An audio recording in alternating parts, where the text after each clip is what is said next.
প্রিয় দর্শক, আসসালামু আলাইকুম। আশা করি আপনারা সকলে ভালো আছেন। আমি সাথে আছি ইসমুল হোসেন, দেখছেন ইসমাইল সেন্টার। আজকে আমরা আছি চাঁদনী লেডিস ফ্যাশন। মেয়েদের সকল প্রকার রেডিমেড পোশাক পাওয়া যায় হাজী আলাউদ্দিন শপিং মল, মধুপুর, টাঙ্গাইল।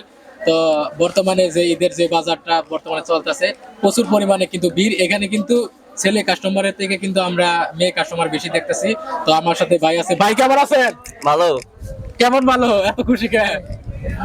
গেছে গেছে এটা গেছে গেছে এটা ভাই, এত খুশি কেন? এ ভাই, এত খুশি কেন? প্রিয় দর্শক, একটু আগে কথা বলতেছে তো এখন কিন্তু শেষ। তো এখানে আমাদের এখানে মহাজন আছে, তার সাথে কথা বলার চেষ্টা করব। বর্তমান অবস্থা হয়েছে। আন্টি কেমন আছেন? আলহামদুলিল্লাহ। তো বর্তমানে ঈদের বাজার কেমন চলতেছে, বেচা কিনি? বাজার তো আসলে দেশের যে পরিস্থিতি, মানুষের কাছে তো টাকা নাই। আমরা আমাদের যে পরিমাণ স্বপ্ন ছিল জি ওই হিসাবে আমাদের বিক্রি হচ্ছে না। তাতে আমরা জরিপ করতেছি, আগেও তো বিজনেস করছি আমরা। জি জি জি তাতে আমাদের জরিপে ব্যবসার পরিস্থিতি খুবই খারাপ, দোকানদারদের পরিস্থিতি খুবই খারাপ। যাদের যা টার্গেট ছিল জি জি সে জি। টার্গেট ফিল আপ হবার না। কারণ এই ঈদ মার্কেটে আমাদের যে পরিমাণ কাস্টমার থাকার কথা ওই পরিমাণ কাস্টমার আমাদের নেই। আমাদের কাছে কাছে টার্গেটে আমরা ফেল। জি জি। তো এখানে তো মেয়েদের দেখা যাইতেছে পোশাক বেশি। এখানে কি কি পাওয়া যায় আপনার দোকানে? এখানে মেয়েদের যাবতীয় পোশাক, শুধু খাড়ি কাপড় আর থ্রি পিস বাদ দিয়ে সকল প্রকারের পোশাক এখানে পাওয়া যায়। তো বর্তমানে আগের থেকে বর্তমান বাজার কেমন, এখন বেশি না কম?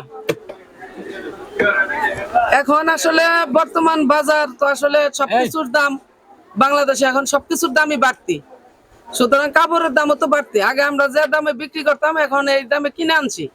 কিনে আনার পরে মনে করেন এখন তো আমরা ওই দামে বিক্রি করতে পারি না, মালের রেট বেশি, কাস্টমার কম। অনেক কাস্টমার বলে যে ডাবল ডাবল বলে দাম নেওয়া হয়, মানে যদি জিনিসের দাম 300 থাকে 600 না টাকা। না না, আসলে ভুল ধারণা। একটা বিজনেসম্যান কোনোদিনই চাবো না তার দোকান থেকে একটা কাস্টমার ফেরত যাক।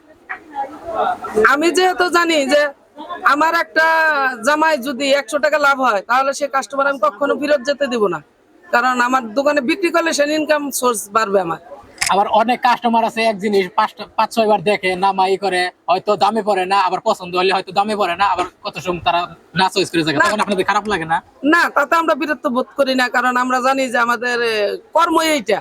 জি জি জি। আমরা তখন মন খারাপ করি না, বলি যে হয়তো যদি নিত ওই সে নেয় আরেকজনে নিবে, আসলে এটা কোনো বিষয় না। আপনাকে অসংখ্য ধন্যবাদ আমাদেরকে সময় দেওয়ার জন্য। প্রিয় দর্শক, আমি আপনাদেরকে সরাসরি দেখানোর চেষ্টা করলাম মধুপুর থেকে। তো আসলে বর্তমান বাজারে আসলে সবকিছুর দামই বেশি। আপনি যেটাই করেন না কেন, বর্তমানে যে বাজার এখন সবাই কিন্তু এখন ঈদ ঈদ তো সবারই, এখন যেহেতু কত কষ্ট হয়ে কিন্তু কাজ করতেই হবে, সবারই কিন্তু কিনতেই হবে। তার জন্য কিন্তু সবাই কিন্তু তারা চেষ্টা করতেছে। এখানে কিন্তু প্রচুর পরিমাণের কাস্টমার রয়েছে, সবাই কিন্তু কেনাকাটা করার জন্য আসছে, কেউ কিন্তু দেখার জন্য আসে নাই। তো এই ছিল আপনাদের ভিডিও। এবং পরবর্তী ভিডিও দেখার জন্য অবশ্যই আমাদের সাথে থাকবেন। সবাইকে অসংখ্য ধন্যবাদ। লাইক, কমেন্ট, শেয়ার এবং সাবস্ক্রাইব করবেন প্লিজ।